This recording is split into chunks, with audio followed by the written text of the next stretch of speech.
நேற்றைய தினம் தமிழக வெற்றி கழகத்தினுடைய தலைவர் ஜோசப் விஜய் அவர்கள் அவருடைய பேச்சின் பொழுது குறிப்பிடுகிறார், நான் ஆட்சிக்கு வந்தால் ஊழல் இருக்காது, லஞ்சம் இருக்காது, நான் ஊழல் செய்யவும் மாட்டேன், ஊழல் செய்பவர்களை அனுமதிக்கவும் மாட்டேன், எனக்கு ஊழல் செய்வதற்கான தேவை இல்லை அப்படின்னு அவர் பேசியிருக்காரு. இது கேட்டா சிரிப்பு தான் வருது.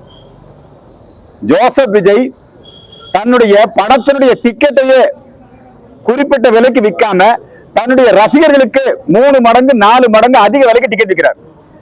இப்ப அவருடைய ஜனநாயகன் படத்தினுடைய விழாவை மலேசியாவிலே நடத்திய பொழுது கூட அதிலே கூட மணி லாண்டரிங் ஊழல்.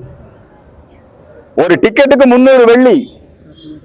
அது மட்டுமல்ல, அவருடைய கடந்த கால அந்த வரலாற்றை பார்க்கின்ற பொழுது அவர் வருமான வரித்துறையை ஏமாற்றம் செய்திருக்கின்றார், வெளிநாட்டு காரை இறக்குமதி செய்வதிலே ஏமாற்றம் செய்திருக்கின்றார்.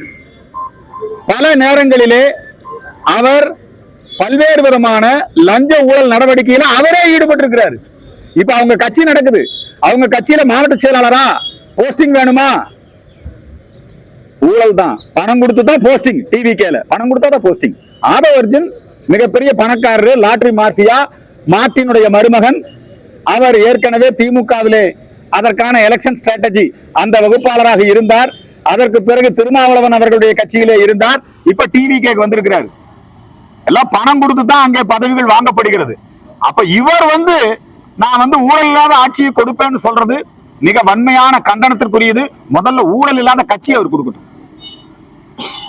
மக்கள் யாரும் ஏமாற வேண்டாம். ஜோசப் விஜய் அவர்களால் லஞ்ச ஊழல் இல்லாத ஆட்சியை தர முடியாது. ஏனென்றால் அவருடைய கட்சியே லஞ்ச ஊழல் கட்சியாக இருக்கிறது. அவருடைய கடந்த கால திரைப்பட வாழ்க்கையும் லஞ்ச ஊழல் நிரம்பியதாக இருக்கிறது. ஆகவே ஊழல் இல்லாத ஆட்சியை ஜோசப் விஜய் கொடுப்பார் என்பது ஒரு வெற்று பேச்சு. அதை வன்மையாக இந்து மக்கள் கட்சி சார்பிலே கண்டிக்கின்றோம்.